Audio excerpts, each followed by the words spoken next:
submit or die. So submission is tough. And we're encouraged by the Apostle Paul to submit to one another out of reverence for Christ. It's difficult to surrender my way to the needs of another or to modify my position based on input that I receive from another person.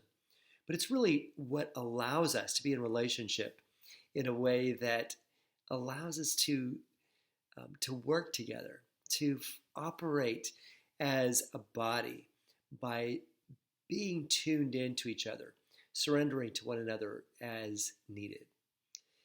Paul goes on in that 5th chapter of Ephesians to say to wives, submit to your husbands as you do to the Lord. He suggests that the husband is the head of the wife and that she should submit to him. That's tough because, in my view, women often have a greater intuition, a deeper sense of spiritual things, and sometimes they're more relationally attuned than we guys are. But God, in His wisdom, asks us, as ask those of your wives, to surrender, even at times when you know that your partner is not seeing the whole picture.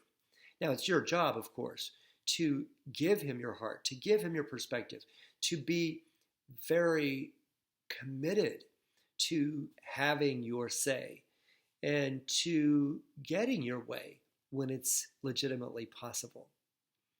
But Paul goes on and says to the husbands that they should die for their wives. They should lay down their life as Christ did for the church. The cross is not fun. Just as submission causes us to die to self, so laying our lives down, setting aside our own agenda to be there for our wives is pretty tough. I met with a couple this week, and they've been together for over 30 years and have a beautiful relationship. They love one another dearly, but they've come to me because the wife has felt for years that her husband doesn't stay with her emotionally when she needs to unpack something. He's too quick to either dismiss it or try to fix it, to try to make it go away or get away from it.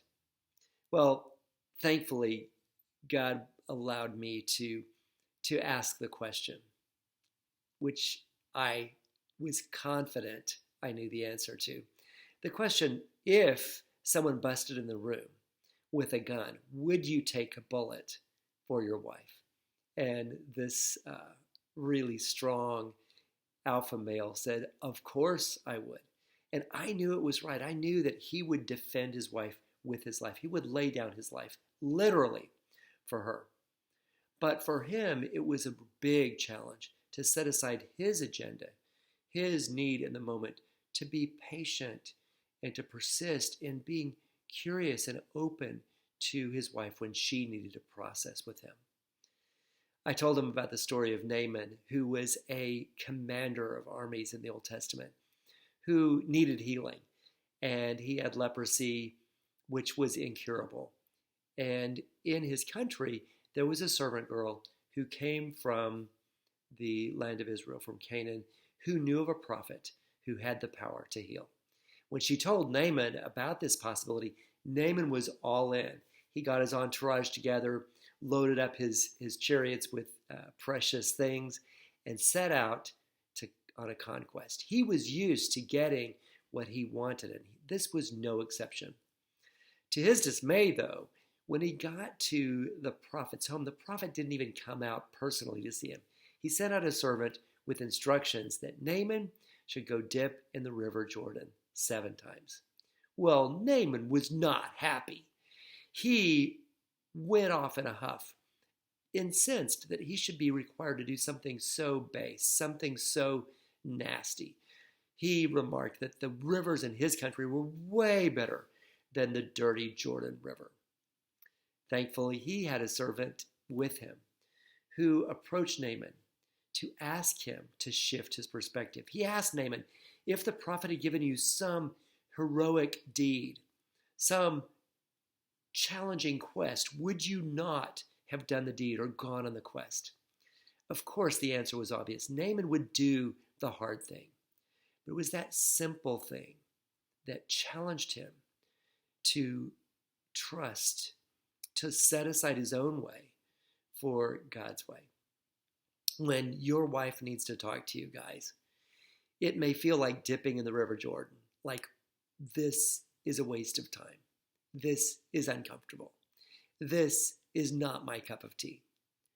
But when God asks us to lay down our lives, to set aside our agenda for His, it often requires that we simply trust and obey. So whether you're a woman needing to surrender your will to honor and respect your husband, or whether you're a man who is challenged to die to himself, we must all take up our cross. We must all do the hard thing, asking God for the grace to live together in harmony. Is it going to be easy? Well, no. It's going to be challenging. But Jesus says, if you lose your life for my sake, you'll find it. If we trust and obey, God will come through for us. It may not show up in the moment. We may not get what we want immediately, but God is faithful, and He will give us in due season the reward for our sacrifice and surrender to His design. God bless you in all your relationships as you learn to submit and to die to yourself. I love you.